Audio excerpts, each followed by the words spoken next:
yesterday when I was reading. And there's a couple of scriptures. One of the first ones is in Genesis. Genesis 15. Correction, Genesis 30:35. And the word carrying takes us back and forth into the Bible from the New to the Old.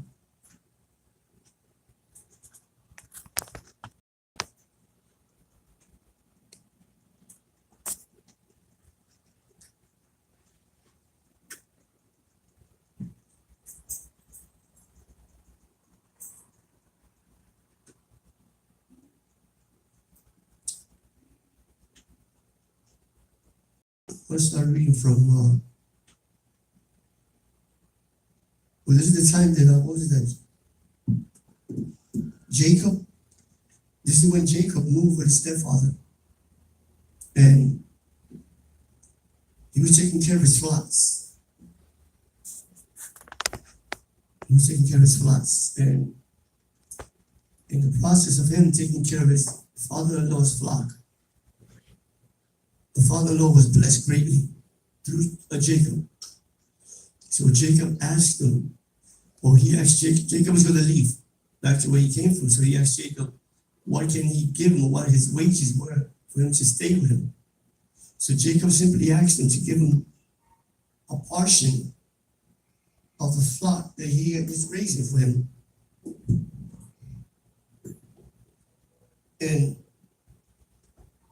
he asked Laban, and he said, Laban said, good, let it be according to your word.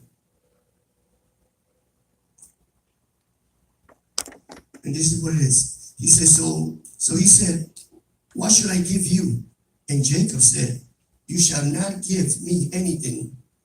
If you will do this one thing for me, I will again pasture and keep your flock. Let me pass through your entire flock today, removing from there every speckled and spotted sheep, and every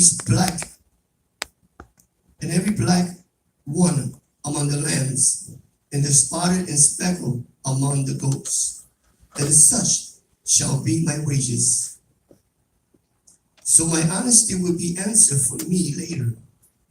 When you come concerning my wages, everyone that is not speckled and spotted among the goats and blacks among the lambs, if found with me, will be considered stolen. The Laban said, good, let it be according to your word. So he removed on that day the stripes and spotted male goats, and all the speckled and spotted female goats, everyone with white in it, and all the blacks on the sheets, and gave them into the care of his son. When I was reading this, and I went through the other scriptures that I'm about to read, it comes back to us. We are the speckled and spotted sheets. We will always consider the worst of human beings. We were never in God's grace until Jesus came. We will always consider the low. We were always in the bottom of the pot, and then through Jesus we became who and what we are today. We became grateful. We became the apple of his eyes. So throughout the whole process that he cared for us, we found ourselves. And we are finding ourselves continuously. We're still not grown completely. We're still children in his eyes. But we're constantly growing. And we're still finding ourselves. And through the grace that he gave us and the love that he shared with us, we're still, we're not no more considered the spotted goat or the speckled one or the one that wasn't wanted and stuff like that. Now we are wanted, and we are one, and we're a family. We go into Genesis 42:37. These are just scriptures that are supposed to be given to me as we go along.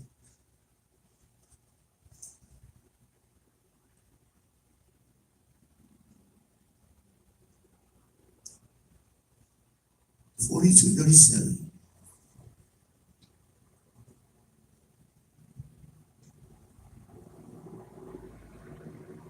This is when Simeon is held hostage.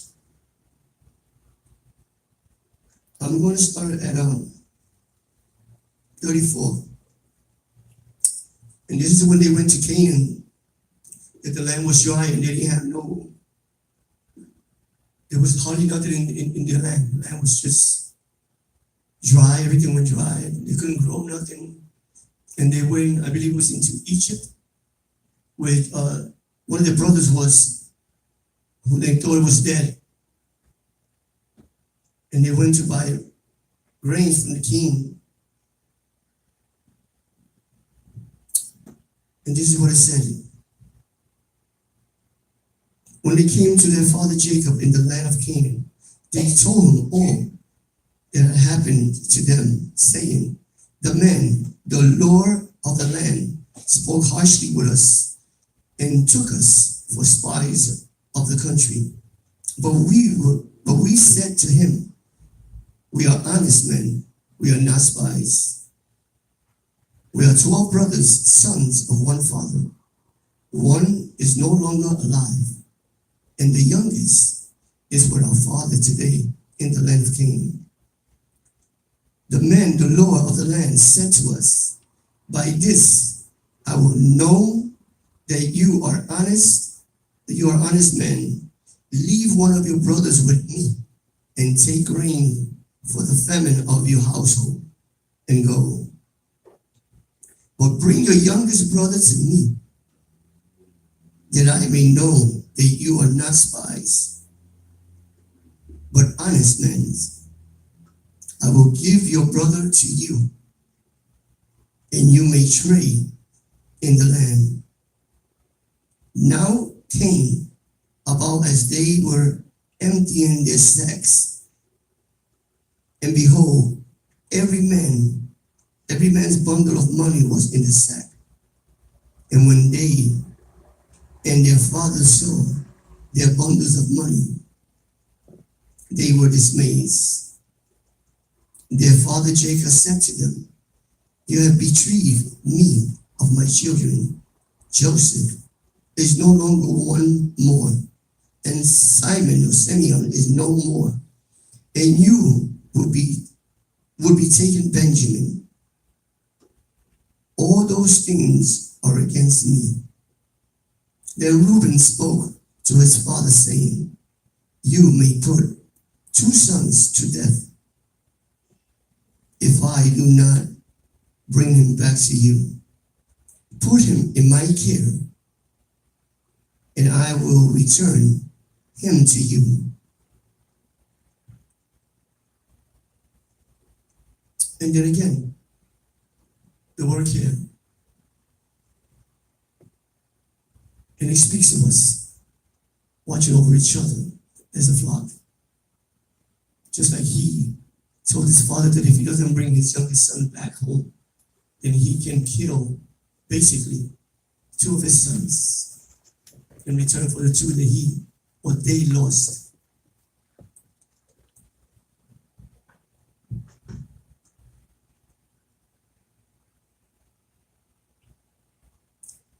We continue in Acts 27:3.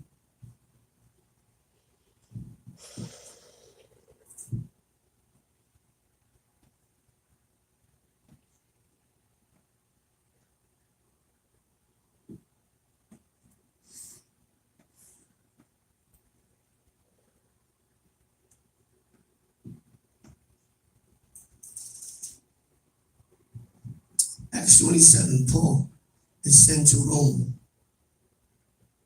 I'm starting off with 1. Now, when it was decided that we would sail for Italy, they proceeded to deliver Paul and some other prisoners to a centurion of the Augustan cohorts named Julius. And embarking in an Idumasian ship, which was about to sail to the region along the coast of Asia, we put out to sea, accompanied by Aristarchus, a Macedonian of Thessalonica.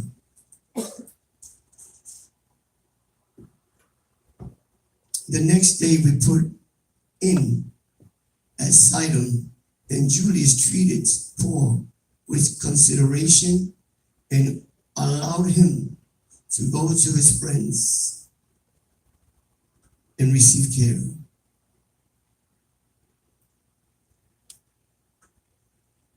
Sometimes we come in here loaded in our minds and loaded in our spirits of what the weight that the world is putting on us. And sometimes we can handle it, and sometimes we feel like we just want to throw in the towel. But you are the wise one not to throw the towel in, but to continue to allow God to work through you and to allow Him to bless you. Because although we are responsible for many things, just like He's also responsible for us, and we are many things. And He does a lot for us. He also wants us to take care of our own selves. We're sometimes too busy doing so many things that we forget about our own selves, and we always put ourselves behind. And we always make ourselves last. And we know that we, as grown-ups, have to be responsible for all that was given unto us to take care of. Whether it's children, household, jobs, or anything else, spouses, we're responsible. But we're also responsible for each other. You're responsible for yourself, to look after yourself, to take care of yourself, whether it's physical or spiritual, to never allow the world to absorb you and take you in and drag you and make you feel like sometimes you're not worthy of the things or the places that you are or who and what you are. But you have to remember that, like I said in the first scriptures, you're not spotted no more. You're not, whether it's mixed or whatever, you are of a straight breed. You are Christians. One thing, you are Christians. And you must also remember this for yourselves, to keep yourself strong and healthy, and to be able to make your own decisions like the ones you made today in coming in here, but it's cold outside. It doesn't matter what the weather is, but you wanted to be in His presence. And there is no more wonderful place than to be in His presence. It doesn't matter what kind of aches and pains we're going through. But we must take care of ourselves. Never to be lost in the mist. Never to be left in the wilderness, thinking that we're not worthy, because we are worthy. He sees us worthy. He cares for us. So care for yourselves.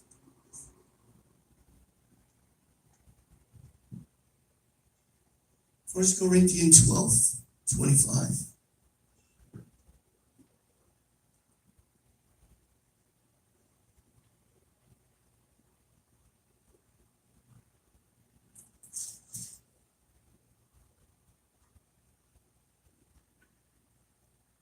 This is called the use of spiritual gifts.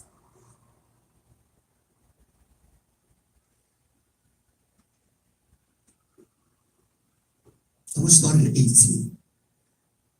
But now God has placed the members of each one of them in the body, just as He desires. If they were all one member, where would the body be? But now there are many members, but one body. And the eyes cannot say to the hand, I have no need of you. Or again the head to the feet, I have no need of you. On the contrary, it is much truer that the members of the body, which seem to be weaker, are necessary. And those members of the body which we deem less honorable, which is one of the things sometimes we do with ourselves, we think ourselves not honorable. On these we bestow more abundant honor, and our less presentable members become much more presentable. Whereas our more presentable members have no need of it, but God has so composed the body, the giving more abundant honor to the members which lacks, so that there may be no division in the body, but that the members may have the same care for one another. This is Paul describing it, and it also describes that although the physical is important, the mental is important. Your extremities are important. Your liver, your kidneys. That's why he's talking about the lesser members that we don't see. And although you may think of yourself in those qualities, you have to remember that what he said over here is that every part of the body is important. Not just your eyes and your feet and your hands, but also your organs, interior organs are very important. We were considered the lesser organs at one time. Now he sees it's different. We are valuable. Although we have always been valuable to him, we ourselves, at times, have thought less of ourselves. But again, his grace never changes. His love never changes. It is in the way, in the form that we look at it. It's your point of view of yourselves. It is your point of view of everything around you that changes or stays the same. It is the way that you may feel inside. Sometimes, like I said, you might feel weight in your heart. But if you pick up the book and read, then you will see that everything will change. If you pick up the book and speak to him, because this is his manual. That's the manual that he left for us. If we pick it up, you'll see that slowly everything will change for you. The day will get brighter. The dim light that wasn't on you will get brighter. You'll feel more alive and more hopeful and more at peace. And I'll bring it back to this moment that we're here. I know we were busy the whole day doing all the things that we were doing, getting involved in all the things that we were doing, taking care of our families, our homes, and jobs, like I said. But here, we come to get refilled. It is a personal thing that you come here for. It is not for the world. It is for you. Because if you are feeling good inside and strong, you took this moment for yourself to take care of yourself. This is valuable for us. For me, this is very valuable. I come from work. I come directly from work to over here. Because if I miss it, then I feel complete. It is only 2 days out of the week that we are here. And when you miss one,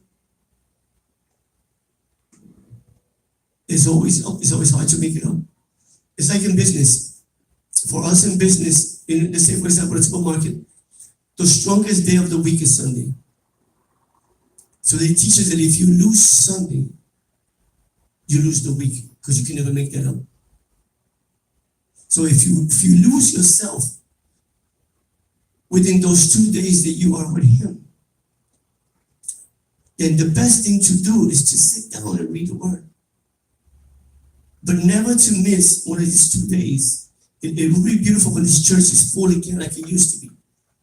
The stories that we hear, that it was loaded up to the back and all that stuff. But then again, it's within the individual to want to follow.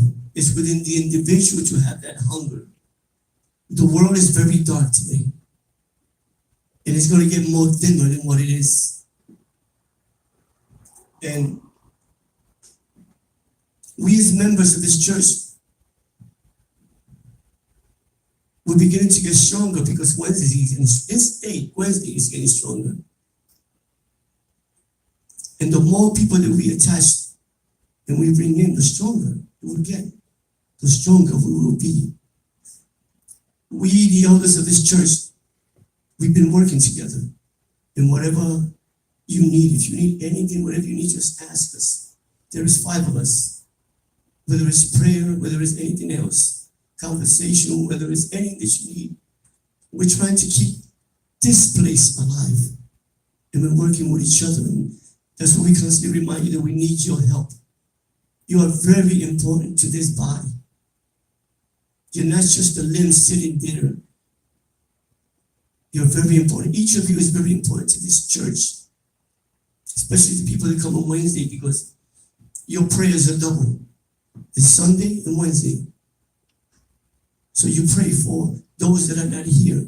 You're looking for strength for the ones that are not here to pull them, because it is a pull that takes us here. It is a pull of us following God. It is a pull that brings us to this same spot twice a week. And I wish that it was more. But that more we have to make it upon ourselves.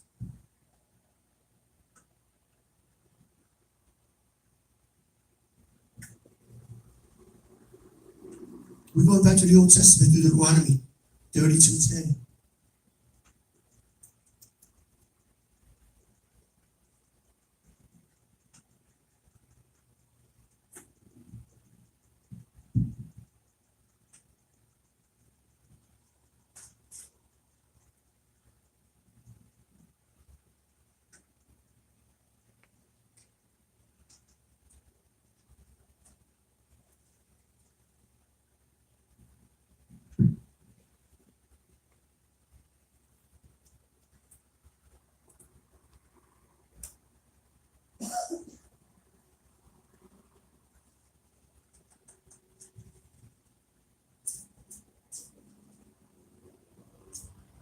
These are considered the songs of Moses.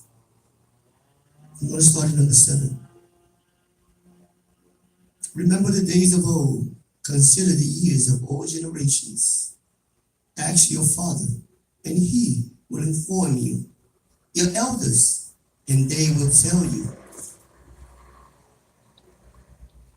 When the Most High gave the nations their inheritance, when he separated the sons of men, he set the boundaries of the people according to the numbers of the sons of Israel. For the Lord's portion is his people. Jacob is the allotment of his inheritance. He found him in a desert land and in the howling waste of a wilderness. He encircled him. He cared for him. He guarded him as the pupil of his eye.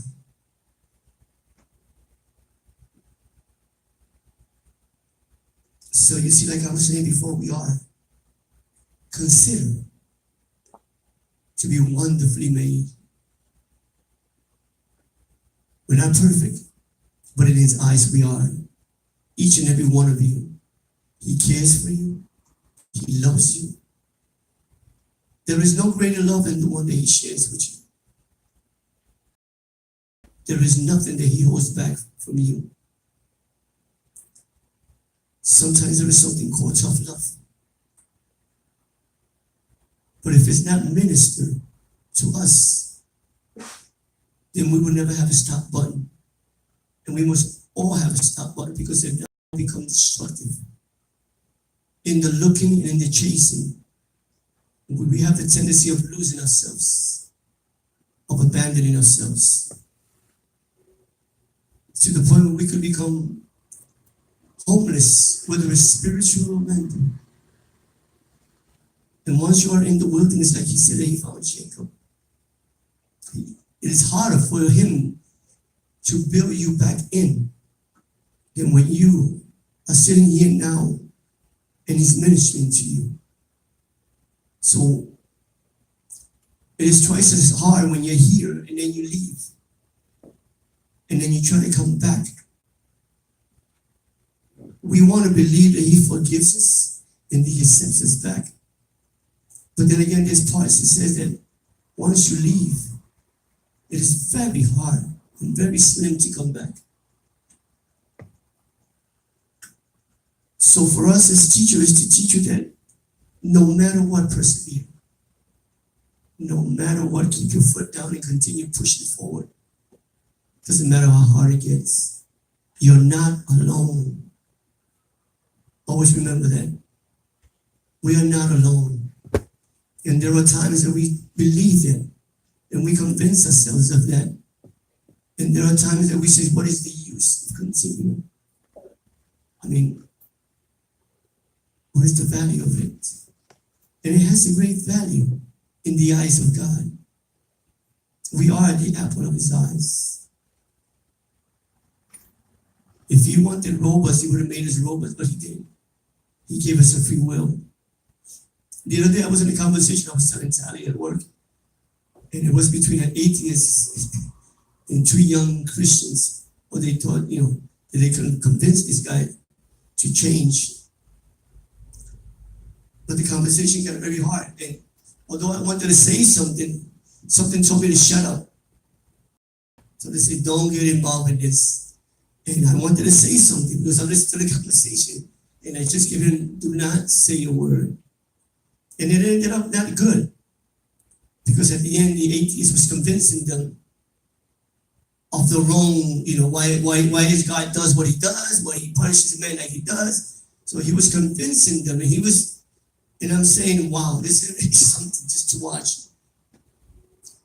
And it's very slim, It's a thin line between love and hate, like they said. But when you're told to listen, and you want to open your mouth, you got to just listen. Don't say nothing.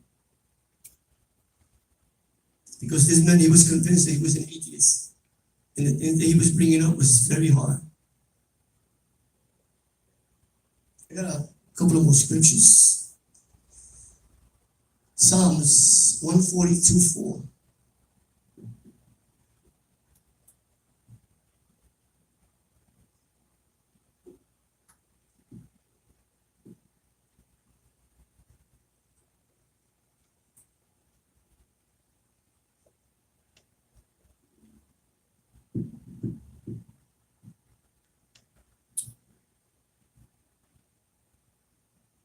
This is called a prayer when overwhelmed and desperate. I cry aloud in my voice to the Lord. I make supplications with my voice to the Lord. I pour out my complaints before him. I declare my trouble before him. When my spirit was overwhelmed within me, you knew my path in the way where I walk. They have hidden a trap for me. Look to the right and see. For there is no one who regards me. There is no escape for me. No one cares for my soul. I cried out to you, O Lord. This is David realizing the trouble that he's in. And this is David pleading with the Lord, like he said before, never to take his spirit away from him. And he knew how far back he went. And we've been there. We have done things that it takes us close to the end and back to the fourth. And the realization of losing God is not a good one. And David felt the emptiness and the pain. And he knew that there was a separation between him and God. And he tried in every humanly way possible to mend it. But he felt that God wasn't listening, because he knew that when he was filled with God, he knew the difference. He knew the presence when it was there. And then again, he knew when the presence wasn't fully there. So we don't want to find ourselves in those points in our lives where we have to face an emptiness of mind and spirit. We don't want to find that we have done something so great that he, like Jesus says, why have you forsaken me? That he turned his back on you for that moment. And when God turns his back on you, it is not a pretty sight. It is a void, it is an emptiness. So Again, the lesson, if you notice, it deals with caring for yourselves, besides the ones around you. Counting yourselves as He counts you. Not neglecting yourselves. We're moving forward. We're getting more mature. And in maturing, we need to get closer to Him.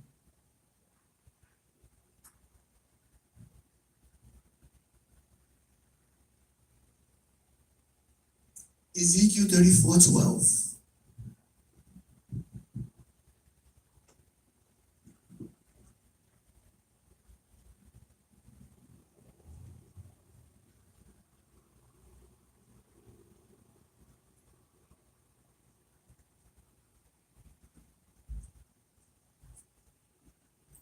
I'm just taking you through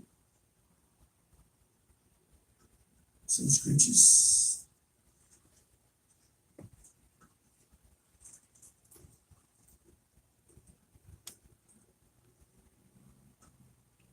This is called the prophecy against the shepherds of Israel. I'm going to read from 7 down. Therefore, you shepherds, hear the word of the Lord. As I live, declares the Lord, surely because my flocks has become a prey, my flocks has even become food for all the beasts of the field, for lacks of a shepherd. And my shepherds did not search for my flock, but rather my shepherds fed themselves and did not feed the flock. Therefore, you shepherds, hear the word of the Lord. Thus says the Lord God, behold, I am against the shepherds, and I will demand my sheep from them, and make them cease from feeding sheep. So the shepherds will not feed themselves anymore. But I will declare, I will deliver my flock from their mouths, so that they will not feed for them. For thus says the Lord God, behold, I myself will search for my sheep and seek them out, as a shepherd cares for his herds in the days when he is among his scattered sheep. So I will care for my sheep and will deliver them from all those places to which they scatter on a cloudy and gloomy days. Speaking of shepherds, speaking of teachers, pastors, all these people that are like vampires living off the people that they're supposed to be responsible for in these churches. And although these people are teaching us, just like I'm teaching you, you are also responsible to correct them if you hear or see something that is not correct up here in the pulpit, whether it's in this church or pastor always says that too. If I say something wrong, correct me. Because she teaches you like she teaches all of us straight from the book. She tries not to veer. And when it comes to the Bible, I've always said that she's very accurate with the Bible. I mean, we all have faults as human beings. But when it comes to the Word of God, I believe that in this church we don't falter from the Word of God.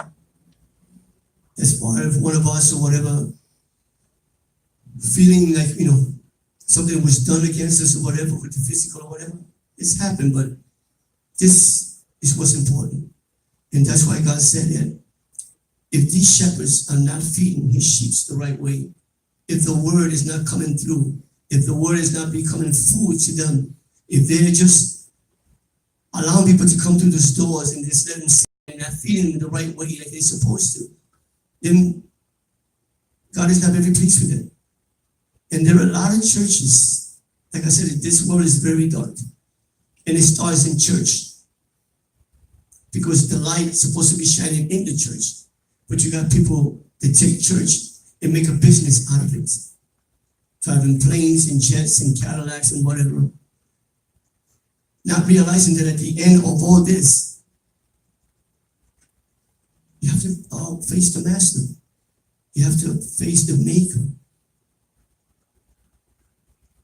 You know, if they do it because they feel that it's a business and they don't realize the seriousness of it, then God have mercy on them, because this is very serious. To serve God in the form that we're serving Him, in the manner that we want to serve Him, it is very serious. He is very concerned about His sheep. He is very concerned about you individually, each and every one of you. And this is why He wants you to take care of yourselves. Do not count yourself out of the equations. Keep yourselves in the equations, because you are part of the equations. I got one more scripture.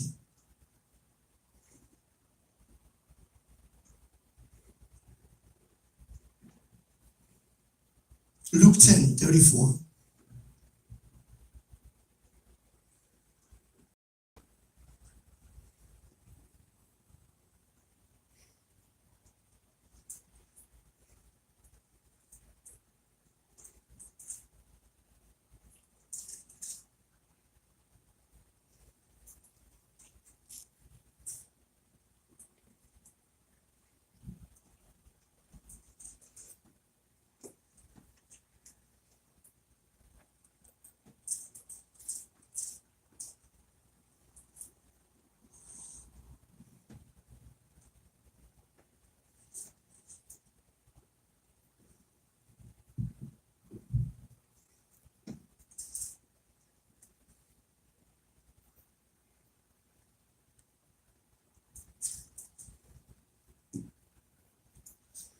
This is Jesus.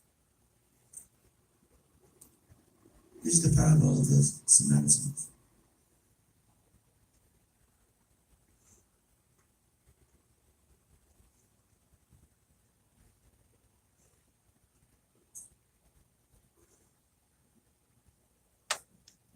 I'm going to start in 25, if you don't mind. And the lawyer stood up and put him to the test, saying, Teacher, what shall I do to inherit the eternal life? And he said to him, What is written in the laws? How does it read to you? And he answered, You shall love the Lord your God with all your hearts, and with all your soul, and with all your strength, and with all your mind, and your neighbors as yourselves. And he said to him, You have answered correctly. Do this, and you will live. But wishing to justify himself, he said to Jesus, And who is my neighbor? And Jesus replied and said, A man was going down from Jerusalem to Jericho and fell among the robbers. And they stripped him and beat him and went away, leaving him half dead. And by the chance, a priest was going down on that road. And when he saw him, he passed by on the other side. Likewise, a Levite also, when he came to the place and saw him, he passed by on the other side. But the Samaritan who was on journey came upon him, and when he saw him, he felt compassion, and came to him and bandaged up his wounds, pouring oil and wine on them. And he put him on his own beast and brought him into an inn and took care of him. On the next day, he took out the 2 denarii and gave them to the innkeeper and said, Take care of him, and whatever more you spend, when I return, I will repay you.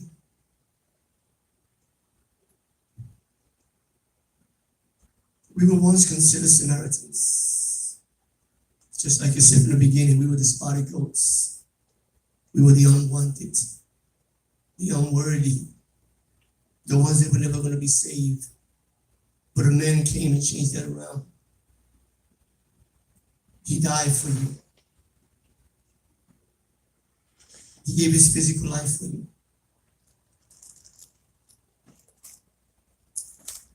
He went to a place called hell and retained the things that we so freely gave. And although he didn't have to do those things for us, he did. He cared for us. He saw that we were worthy, that we were worth something, that we were not just trash, as the world called us at times, the spotted goats, the Samaritans, the ungodly.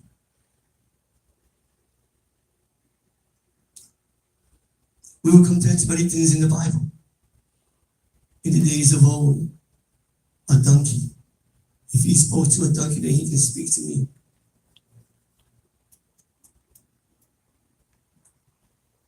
But yet that man did a whole lot for us.